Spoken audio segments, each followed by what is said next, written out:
누가복음 18장 9절부터 14절입니다. 또 자기를 의롭다고 믿고 다른 사람을 멸시하는 자들에게 이 비유로 말씀하시되 두 사람이 기도하러 성전에 올라가니 하나는 바리새인이요 하나는 세리라. 바리새인은 서서 따로 기도하여 이르되 하나님이여 나는 다른 사람들 곧 토색, 불의, 간음을 행하는 자들과 같지 아니하고 이 세리와도 같지 아니함을 감사하나이다. 나는 일에 2번씩 금식하고 또 소득의 11조를 드리나이다 하고 세리는 멀리 서서 감히 눈을 들어 하늘을 쳐다보지도 못하고 다만 가슴을 치며 이르되 하나님이여 불쌍히 여기소서 나는 죄인 이로소이다 하였느니라. 내가 너에게 이르노니 이에 저 바리새인이 아니고 이 사람이 의롭다 하심을 받고 그의 집으로 내려갔느니라. 무릇 자기를 높이는 자는 낮아지고 자기를 낮추는 자는 높아지리라 하시니라. 아멘. 오늘도 어제에 이어서 기도에 관한 넓은 주제 안에서 어떤 사람이 인정받았고 어떤 사람이 인정받지 못했나 하는 그 이야기를 비유로 말씀하십니다. 이건 비유입니다. 하지만 어디선가 일어날 수도 있는 일을 주님께서 마치 보고 계시는 것처럼 비유로 말씀하고 계십니다. 오늘 여기 나와 있는 이 바리새인들은 이와 비슷하게 기도했고요. 세리들은 오늘 두 번째 기도한 내용처럼 그렇게 기도를 했습니다. 그 당시에 충분히 있을 만한 그러한 장면을 주님께서 소개하고 있습니다. 그리고 뒤에 가서 설명을 덧붙여 주셨습니다. 바리새인의 기도를 보면 그가 어떤 마음의 자세를 가지고 있는지를 잘 보여줍니다. 첫 번째를 보면 서서 따로 기도했습니다. 바꿔 얘기하면 나는 오염된 사람들하고 같이 이렇게 무리를 이루어서 그 자리에서 기도하고 싶지 않다.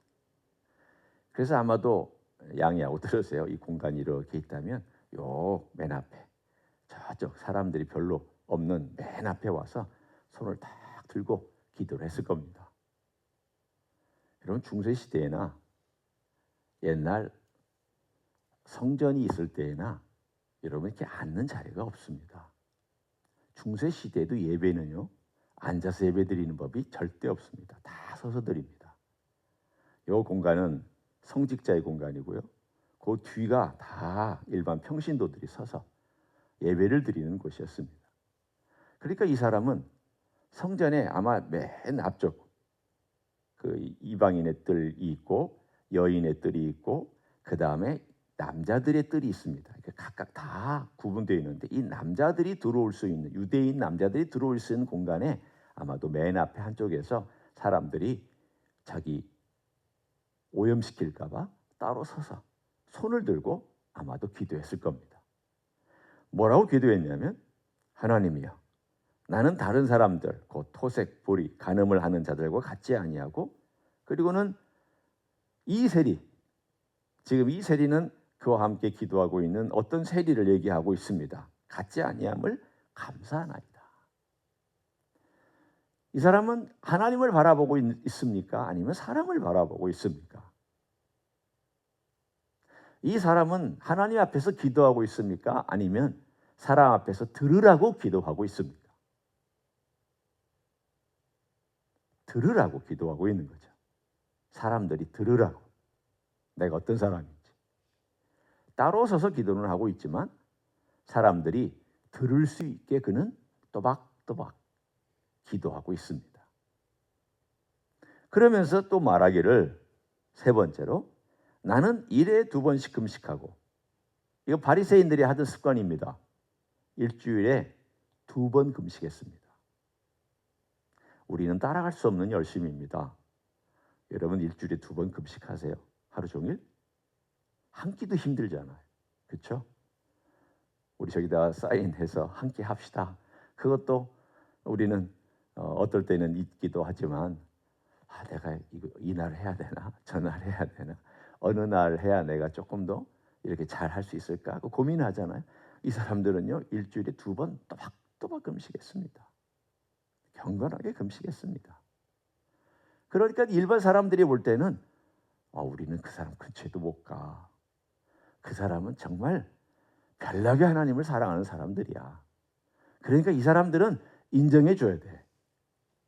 근데 이 사람은 그렇게 인정을 받고 있음에도 불구하고 사람들 앞에서 내가 그렇게 너희들이 인정하는 것처럼 살고 있다라는 것을 표현합니다. 그리고 소득의 11조를 드리는 걸 또 자랑하고 있습니다. 자, 여러분이 이런 사람이 여러분이 하나님입니다. 그럴 일은 없지만 가정하고 생각해 보세요. 이런 사람이 여러분 와서 기도하고 있으면 여러분 마음속에는 어떤 생각이 들겠습니까? 야, 너 참 잘한다. 너 내가 명령한 대로 잘하고 있다. 이렇게 하나님이 박수 쳐주시겠습니까? 아니면 그래 너 잘났다. 이렇게 하시겠습니까? 저 같으면 후자라고 생각합니다. 그래 너는 참 잘났구나. 나 없이도 잘 사는구나. 이게 기도냐? 자기 공치사지. 지금 제가 말하고 있는 내용은 하나님이 이렇게 말씀하시겠어요? 제가 지금 이 분위기를 전달하기 위해서 그런 거예요. 이 사람은 하나님이 필요하지 않습니다. 기도는 왜 기도하는 걸까요? 기도의 가장 근본적인 출발은 은혜입니다. 감사 아닙니다. 하나님의 은혜에 대한 것을 얼마나 알고 있느냐, 느끼고 있느냐, 체험하고 있느냐, 인정하고 있느냐. 내가 뭘 했느냐, 내가 하나님을 위해서 뭘 이루었느냐, 내가 하나님 앞에서 어떤 삶을 멋지게 살았느냐, 이건 기도하고 전혀 상관이 없습니다. 이 사람은 기도하는 게 아닙니다. 자기를 드러내고 싶고 인정받고 싶고 사람들의 칭찬을 받고 싶고 또 당연히 그렇게 사는 것이 그의 삶의 습관이 되어 있었던 한 바리새인의 이야기를 먼저 들려주셨습니다. 그리고 이제 다시 장면이 바뀌어서 다른 한쪽의 세리가 먼 구석에 아마도 성전 그 뜰의 가장 저 끝에 구석에서 가까이 오지도 못하고, 왜냐하면 이 가까이 오면은 성소와 지성소가 있거든요. 그 다음 이 문을 통과하면 성소와 지성소가 있는데 그 성소와 지성소는 일반 사람들은 들어가지를 못합니다. 제사장들이 들어가는 공간이기 때문에 특별히 또 제사를 드릴 때만, 화목제물 같은 제사를 드릴 때만 그곳에 들어가서 안수하고 그런 경우가 있기 때문에 일반적인 기도는 다 바깥에서 했습니다. 그러니까 이 사람은 성소와 지성소에 가까이 가지를 못하고 그 뜰 먼 구석에서 오늘 손을 들고, 그도 손을 들었는지 아니면 고개를 숙였는지는 모르지만 분위기를 봐서는 눈을 들어 하늘을 쳐다보지도 못했다는 걸 보니까 그는 아마도 머리를 조아리고 가슴을 그 웅크린 채로 서서 멀리 서서 오늘 기도하고 있습니다. 분위기가 다르죠. 한 사람은 하늘을 향하여 바라보고 손을 들고 이렇게 기도하고 있고, 한 사람은 고개를 숙이고 하늘을 바라보지 못하고 이렇게 기도하고 있는 두 대조되는 모습을 주님께서 설명해 주셨습니다. 그리고 이 사람이 뭐라고 얘기하고 있느냐면 가슴을 치며 이르되 하나님이여 불쌍히 여기소서. 하나님 불쌍히 여겨주십시오. 이 불쌍히 여긴다는 단어는 흥미로운 단어입니다. 이 단어는 하나님의 진노를 누그러뜨리다. 우리 말로 표현하면 이런 말이 있습니다. 아버님 진정하십시오. 아버지가 예를 들면 화가 났어요. 그 아버지가 막 지금 역정을 내고 있어요. 예를 들어서 우리가 지금 인간 사회 속에서. 그러면 보통 그 아랫사람이 뭐라고 얘기를 합니까? 진정하시옵소서. 제 말을 좀 들어주시옵소서. 조금만 화를 누그러뜨리시고 제가 하는 말을 조금만 들어주십시오. 진정하십시오. 진정해 주십시오. 여기서 이 단어의 뜻은 진정하다예요. 진정시켜드리다예요. 바꿔 얘기하면 하나님, 저는 하나님의 진노를 받기에 합당한 사람 맞습니다. 저는 그런 사람입니다. 하지만 진정하시고 저를 좀 봐주십시오. 불쌍히 여겨달라는 건 그 뜻이에요. 진정하시고 저를 좀 불쌍히 여겨주십시오. 제가 지금 얼굴을 들지 못하고 하나님 아버지 앞에 와서 제가 이 얘기하고 있습니다. 그리고는 마지막에 나는 죄인입니다. 나는 죄인입니다.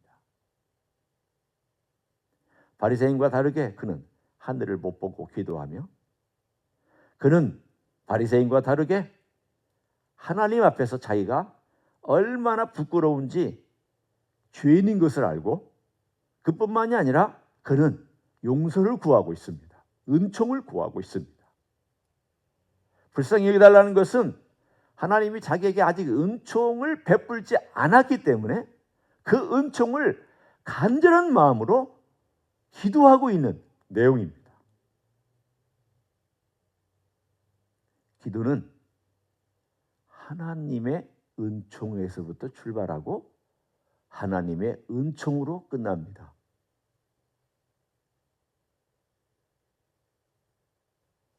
기도는 내가 요구하는 게 들어주고 응답받고 하는 게 기도의 그런 면도 있습니다. 그러나 그것은 부차적인 것이고 가장 기도에 중요한 것은 저를 불쌍히 여겨주십시오. 저를 살려주십시오. 저를 구원해 주십시오. 저를 도와주십시오. 하나님 은총을 간구하고 그 은총으로부터 모든 이야기가 출발해서 은총으로 모든 것이 끝나는 이 기도입니다. 이 사람을 한번 보십시오. 만약 하나님 앞에 이 사람이 기도하고 있다면 너는 나를 바라보고 있구나. 사실은 물리적인 눈으로는 바리새인이 하나님을 바라보고 있습니다. 세리는 물리적인 눈으로는 사실 땅을 바라보고 있습니다. 그런데 영적인 눈으로는 바리새인은 자기를 바라보고 있는 것이고 세리는 하나님을 바라보고 있습니다. 세리는 하늘을 향하여서 기도하고 있고 바리새인은 인간을 향하여 기도하고 있습니다. 바리새인은 인간들 앞에서 자기를 드러내고 싶은 자랑 때문에 기도하고 있고 세리는 사람들하고는 아무 상관없습니다. 아무하고도 비교하지 않습니다. 그냥 다만 하나님 앞에서 저는 죄인입니다. 하나님 앞에서. 기도는 그런 거잖아요. 하나님 앞에서 하는 거잖아요. 하나님 앞에 내 마음을 토로하고 내 마음의 영혼과 내 모든 것을 쏟아놓는 거잖아요. 듣든지 누가 듣든지 말든지 그건 중요한 게 아니잖아요. 뭐 크게 하면 들을 수도 있고 작게 하면 안 들을 수도 있고 그게 중요한 게 아니에요. 중요한 것은 하나님 앞에서 자기 자신의 모든 것을 토로하되 그 출발이 어디에 있느냐 하면 하나님의 은총과 은혜에 있습니다. 그 은총과 은혜가 뭐냐? 주님, 저는 자격이 없습니다. 저는 하나님의 은혜를 요청할 수 없습니다. 다만 불쌍히 여겨 주십시오. 여러분, 우리가 어떤 부분에 대해서 내가 에스크 할 때도 있고요. 리퀘스트 할 때도 있어요. 에스크는 우리가 하나님께 간구하는 내용으로 보통 번역할 수도 있어요. 리퀘스트는 내가 요구하는 거예요. 우리는 자주 하나님 앞에 청구서를 들이밀어요. 리퀘스트 하는 거예요. 기도는 리퀘스트 하는 거 아닙니다. 기도는 asking입니다. 하나님, 이거 좀 해주시면 안 될까요? 저는 자격이 없지만 하나님께서 자비로우신 분이니까 하나님의 성품에 우리가 호소하는 거예요. 하나님은 은혜로우시고 자비로우시고 노하기를 터디하시고 주를 경외하는 자를 천대까지 축복해 주시는 그런 좋으신 아버지, 선하신 아버지, 모든 은총을 베풀어 주신 아버지이시니까 제가 아버지 앞에 와야 하지 누구한테 가겠습니까? 저를 불쌍히 여겨주시기를 원합니다. 이 세리의 자세가 주님께서 강조하고 싶은 자세예요. 그래서 뭐라고 하셨는지 14절에 이 비유에 대한 마지막 결론을 이렇게 맺고 계십니다.